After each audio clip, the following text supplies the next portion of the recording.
देखिए, ये तो अब सब अपने आप ओपन हो ही गया, जो हम शुरू से कह रहे थे। साध्वी जी के सामने जो न्यायालय ने फैसला दिया, वो दूध का दूध पानी का पानी हो गया। कांग्रेस के सारे षड्यंत्र फेल हुए और कांग्रेस ने एक मनगढ़ंत भगवा आतंकवाद का जो एक वितंडावाद, एक नया नाटक खड़ा किया था, वो सब कुछ ओपन हुआ है।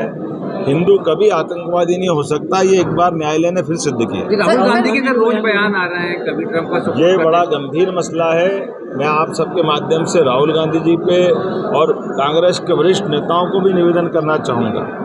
कांग्रेस लोकतंत्र के सबसे मजबूत आधार स्तंभों पर जिस ढंग से राहुल गांधी जी प्रहार कर रहे हैं और एक के बाद एक मुंह की खाते हैं, वो न्यायालय सिस्टम पे प्रश्न खड़ा करते हैं, न्यायालय को नहीं मानते हैं। यद्यपि न्यायालय से कई बार फटकार पड़ी, कई बार वो माफ़ी मांगते हैं, अर्थात न्यायालय पे उनका सुप्रीम कोर्ट पे भरोसा नहीं है।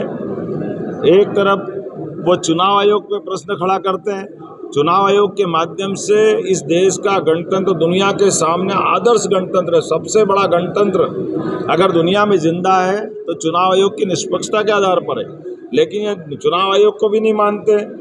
भारतीय जनता के साथ जो हमारी सबकी भावना है कि एक तरफ न्यायालय, एक तरफ चुनाव आयोग और देश की आशा आकांक्षा के केंद्र हमारे सशस्त्र बल, सैन्य बल, सेनाएं, लेकिन जब भी भारत की सेनाओं ने विदेशियों से मुकाबला करके उनके दांत खट्टे किए, उनको घर में मारा, तब भी हमेशा राहुल गांधी के मुंह से बजाय सेना की तारीफ करने के वो कभी चाइना की, कभी पाकिस्तान की, पता नहीं किस किस की बात करते रहे। तो ये बातें साबित करती है कि वो आखिर किसके साथ, इस लोकतंत्र के अंदर ये राहुल गांधी जी के वरिष्ठ लोग, उनकी माताजी समझाए कि आखिर ये लोकतंत्र को जिंदा रखने के लिए वो क्या सोच रखते हैं। इसी के कारण से कांग्रेस की दुरावस्था होती है, पूरे देश से कांग्रेस धीरे धीरे खत्म हो रही है। लेकिन मैं आपके माध्यम से भी पुनः निवेदन करना चाहता हूं कि उनके कर्मों से पाकिस्तान प्रसन्न होता है, पाकिस्तान के आतंकवादी मिठाई बांटते हैं, हमारे दुश्मन देश खुश होते हैं। वो भारतीय लोगों का क्यों अपमान करते हैं, इस गणतंत्र की मजबूत इमारतों को क्यों ढीला करना चाहते हैं, उनको क्यों कमज़ोर करना चाहते हैं। अपने दल की हार से, वो गणतंत्र को कमज़ोर करने से वो उनकी अपनी दल की ताकत नहीं बचेगी, इसीलिए जनता की निगाह से उतर रहे हैं।